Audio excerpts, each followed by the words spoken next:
Ropers remember, right out the back of the arena and help the partner get the steer out to the end. When one team rounds out, the next team right in.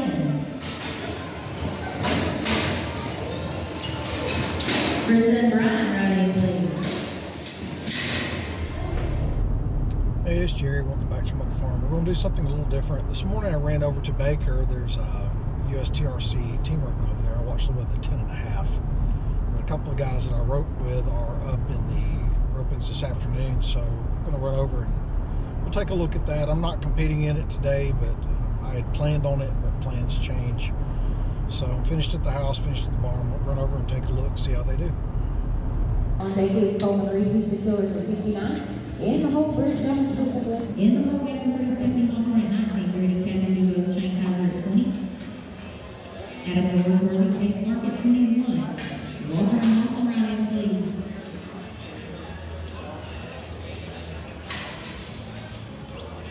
No time. Dustin Hill and Hoffman at 2. Coleman and Dustin right in, please. Aaron, Jimmy Peel, Dustin Hill, Zach Gutfield, Shannon Williams, and Joe Crawford are in, please. Perfect. 16.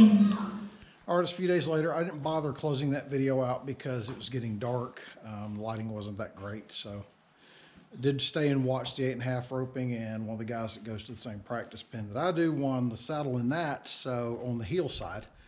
So congratulations to him. I wish I could have roped in it. I wanted to rope in 2 of those ropings, but it just didn't work out for me.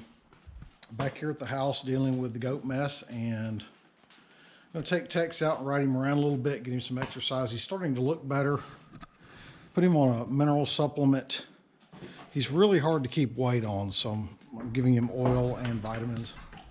See if that can't put a little more weight back on him. He doesn't hold weight very well during the winter. But we're going to go out for a ride, and then I got to exercise one of the other horses that's here. And maybe a little bit too windy, but I'll take you along. Even though he's not wearing a saddle, Aztec seems to think he's going to. But that's actually not going to happen. I think he's just ready to get out of the pasture. We went to a roping a couple of weeks ago. Didn't win. We did okay. First roping of the season, so yeah, good practice, but I would like to rope just a little bit better.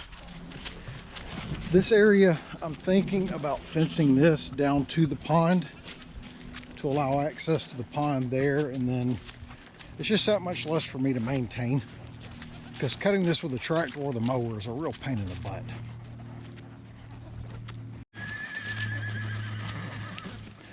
Aztec obviously is not very happy back there. This is the property line. It comes up close to the pond here. This area here is actually not on mine, so I would have to fence down here on the flatter ground. But I don't want to fence the entire pond out because the deer use this a lot.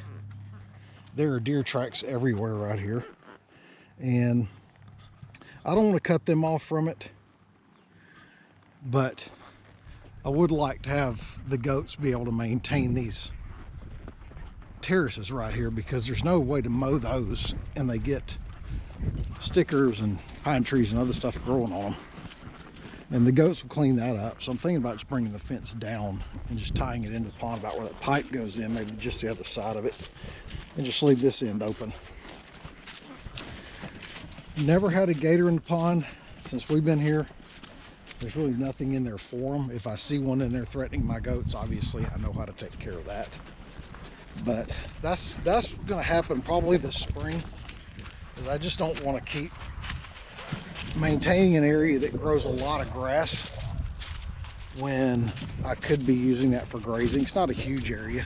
If I fence it out, probably just 1 more acre, but a nice acre paddock with access to the water would probably be good. So I've got quite a bit of activity on the blueberry bushes, so we should have a pretty good crop this year. I thought I had someone that was going to come and take these pines, which would have enabled me to clean that up a little bit and plant some more grass, but that didn't happen. So I guess what I'm going to have to do is go in there and just by hand cut out all the yopons and all the other trash. Maybe cut all the small pines out, clean that up a pretty good bit. The goats do a good job with them, but they can only reach so high. and the yopons just spread and spread. So if you don't keep them under control, they're just a problem. But then the next phase is going to be cutting a fence along here, and this front area, I want to be able to run the goats in on it. It doesn't have a ton of grass, but it does have brush in it, and that'll give me another place for animals to go. Now in the summertime, the bahia grass does really good under the pines, but this time of year there's really not much here. But the goats will clean all of this up.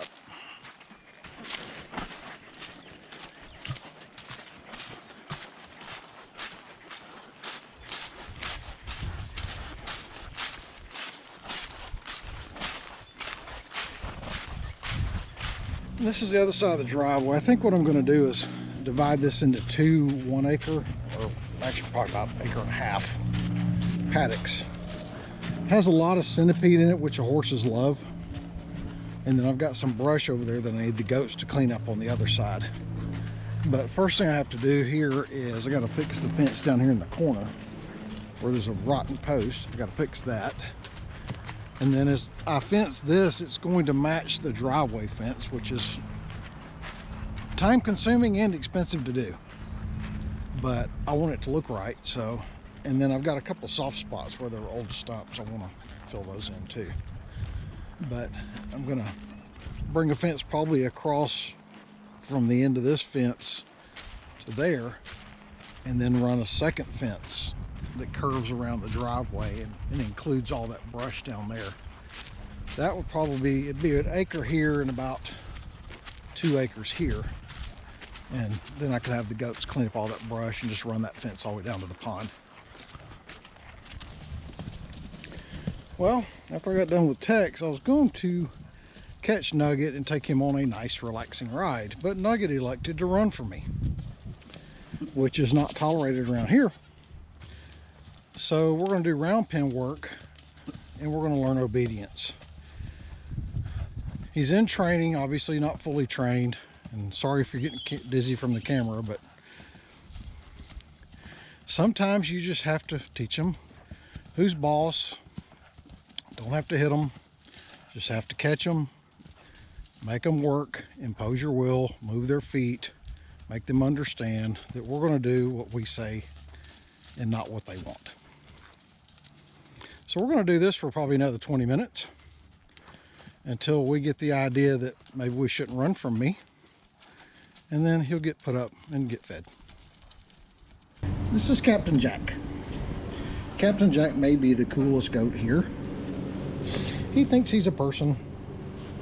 He really likes people. I'd like to be able to keep him, but obviously him being related to the other females would be a problem. I'd have to weather him. I don't really want to do that. Right, Jack? So that doesn't sound like much fun. All right, I went out and I picked up a little bit of perennial peanut hay for the goats. As you can see, White goat over there, she's got the twins. I mean, she's really been pulled down by them with all the nursing, but they're ready to be weaned. Karen just has Capt Jack as her little one. She's lost weight too, but she's still looking pretty good. And obviously the big doe here pushes everybody around, gets the most food. Her and the silver goat both seem to be doing fine. Their kids are looking great, putting a lot of size to them. But I think I'm gonna give probably half this bale now and maybe half tomorrow or the day after, and I got some more of it. But it's just a little bit of extra nutrition for them, especially whenever they're nursing. I could use the alfalfa pellets that I have and soak them like I was doing whenever they were in the stalls with their little ones, but the wethers in here really don't need that much alfalfa since they are more susceptible to stones. So I'm gonna put this out and see how they like it. I can see it's a big hit with everybody. The doe that needs it the most obviously is the one with the twins. That's her sister over there that pushes everybody else off of food. I'm actually selling her as soon as she weans this little doeling right here. Then I've already got somebody that wants to buy her, and I'll probably sell her sister too. And then I'm going to sell the little brown-haired Billy and this little Billy. Don't really know what I'm doing with Capt Jack yet, but I'm going to cut the goat herd down a little bit. I've made some money off of them this year, but the reality of it is the upkeep on them and then the amount of trouble. I mean, they really do mess up a barn every single day. And unless you're going to run a big herd of goats or run registered goats, there's just not enough money to be made to put up with the aggravation, honestly. I do like the little goats. I like having some around to keep the brush cleaned up, but as far as keeping a herd of 17 or 18, I don't think I see that happening. Once I downsize the goat herd a little bit, get this area fenced, I'm probably going to pick up some longhorn heifers and start adding some longhorns to the farm. Right now, at least down here, roping stock is kind of hard to come by, fresh steers. There's just not a lot of people down here breeding them, I guess. Where I came from in North Alabama and Southern Tennessee, they're everywhere. But once I get the first front pasture cut off and get this fenced in, I'll probably bring in, you know, half a dozen heifers. They're really easy keepers. Longhorns are as tough as goats, and they're about as easy to keep. And unlike the beef cattle, they're not huge, so they don't require nearly as much food. And round rolls of hay will do them just fine. So I'll probably add some of them to the farm. I don't think I want to fence the entire pond in for them, though, for the simple fact, for the amount of fencing it would take, I just don't gain that much grass. So it's kind of a return on investment. All the grass is going to be up here on the top. All the brush and stuff is down there, which goes, and the longhorns will eat that too. They'll eat weeds and everything else. But unlike goats, they're not nearly as susceptible to predators, and they're tough. So easy keepers, probably a good addition to the farm. Well, everyone has finished all their grain. Seem to be pretty happy. Got plenty of hay, plenty of water. And they're settled in for the afternoon. It's supposed to rain, and the wind has really picked up, so I'm guessing we'll probably get some rain tonight. The last thing I need to do now is give the goats some water, and then sweep out the center aisle where the goats have been. And that's it. So I'm going to call the video here. Until next time, thanks for watching.